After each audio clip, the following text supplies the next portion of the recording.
جن کے بچوں نے ماشاءاللہ آج قرآن کو اپنے سینے میں اتارا، ان سب کو تردید سے مبارکباد، اور ان تمام علماء حضرات کو یہاں پر اس رونق محفل میں مزید چار چاند لگانے کے لیے حاضر ہوئے۔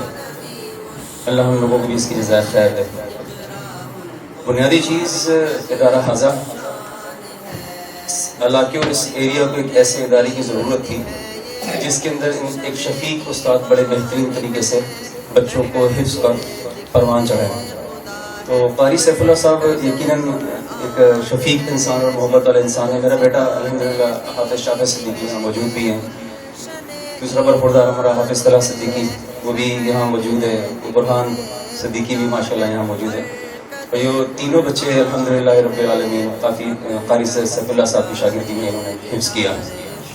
قاری صاحب کا میرا ان سے تعلق بڑا پرانا ہے الحمدللہ، پھر الحمدللہ رب العالمین ان کے ذہن میں ایک سوچ تھی، ایک فکر تھی قرآن سے محبت کی، لگاؤ کی، تو انہوں نے اقرا صورت انسٹیٹیوٹ کی صورت کے اندر ایک ادارہ بنایا جس کے اندر ماشاءاللہ اس کی اگیاری کرنا شروع کر دی۔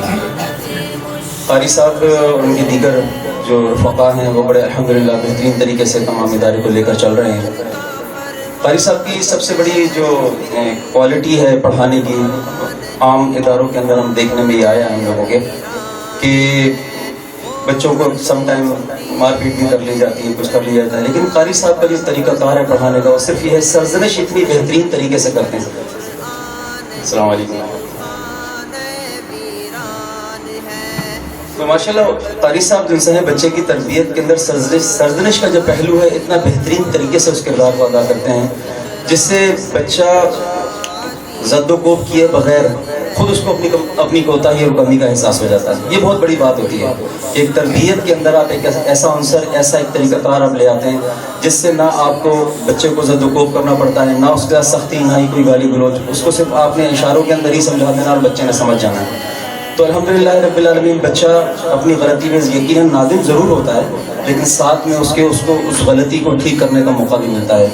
تو قاری سیف اللہ صاحب جو سے یقیناً مبارکباد کے مستحق ہیں، ادارہ حاضہ مبارکباد کا مستحق ہے۔ تمام والدین کو ایک دفعہ پھر میں مبارکباد دیتا ہوں کہ جن لوگوں نے الحمدللہ اپنے بچوں کو قرآن کے لیے، قرآن کی حفظ کے لیے پیش کیا، اور الحمدللہ رب العالمین یہ دنیا میں بھی ان کے لیے کامیابی کا ذریعہ بنے گا انشاءاللہ، اور آخرت بھی ان کے لیے خزانہ بنے گا۔